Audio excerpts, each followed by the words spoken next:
नमस्कार मंडळी, पुन्हा एकदा तुम्हा सर्वांचं आपल्या लाडक्या यूट्यूब चॅनलमध्ये मनापासून स्वागत आहे.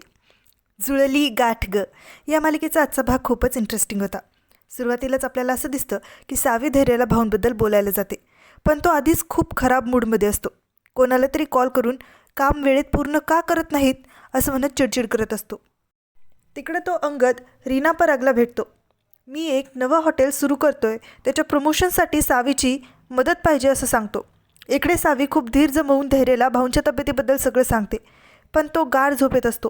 त्यानं काहीच ऐकलेलं नसतं. तेवढ्यातच रीना सावीला कॉल करून अंगदबद्दल सांगते. भाऊंच्या ऑपरेशनसाठी सावीला पैसे हवेच असतात, म्हणून ती या कामासाठी तयार होते. हे सगळं अंगद दामिनीला कळवतो. तेव्हा ती खूप खुश होते. आता सावी माझ्या जाळ्यात अडकली असं तिला वाटत असतं. दुसऱ्या दिवशी सकाळी सावी देवीसमोर दिवा लावून हात जोडून सगळं नीट व्हावं यासाठी प्रार्थना करत असते, पण तो दिवा फडफडत असतो.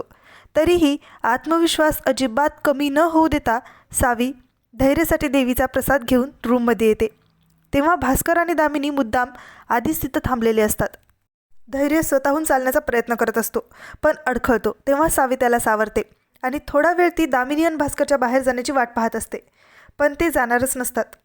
मग शेवटी परागचा कॉल येतो, म्हणून सावी त्यांच्यासमोरच धैर्याला भाऊंच्या तब्येतीबद्दल आणि तिच्या कामाबद्दल सांगते.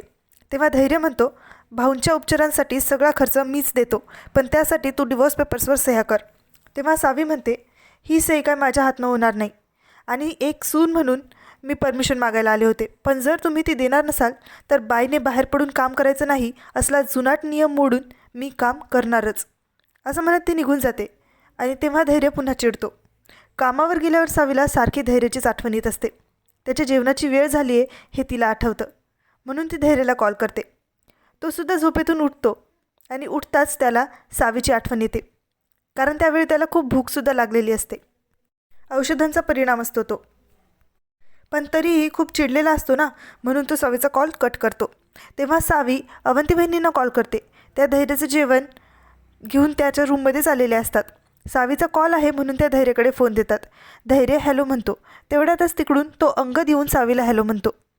पुढील भागात आपल्याला असं दिसतं की अंगद आल्यामुळे सावीला कॉल कट करावा लागतो, म्हणून तर धैर्याची अजूनच चिडचिड होत असते.